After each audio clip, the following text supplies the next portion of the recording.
এক আটি পালং শাক আছে, আর এখানে আছে মুগ ডাল, মুসুরির ডাল। তো বন্ধুরা আসুন, গেলে পালং শাক দিয়ে ডাল। এই দেখুন, প্রেশার কুকারে দিয়ে দিলাম 2 রকম ডাল, ধুয়ে জলটাও দিয়ে দিলাম। এখানে একটা টমেটো দিয়ে দেবো, স্বাদ মতো নুন দিয়ে দেবো, হলুদ গুঁড়ো দিয়ে দেবো, লঙ্কার গুঁড়ো দিয়ে দেবো, দিয়ে একটু মিলিয়ে দেবো সব কিছু। পালং শাক দিয়ে দেবো।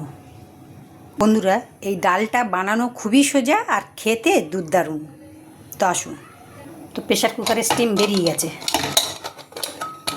এই দেখুন এরকমই হয়ে গেছে। কড়াইয়ে অল্প একটু তেল দিয়েছি আর অল্প একটু ঘি দিয়ে দেবো, জিরে, রসুন আর হিং।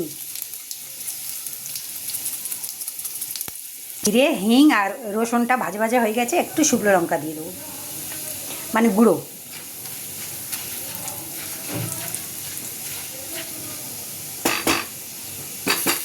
এবার ডালটা দিয়ে দেবো।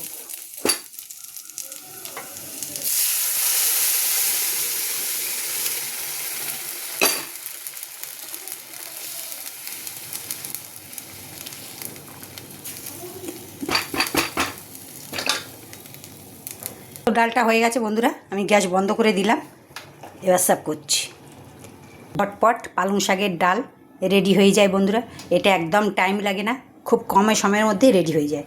তা কেমন লাগলো জানিও। ভিডিওটা দেখার জন্য ধন্যবাদ।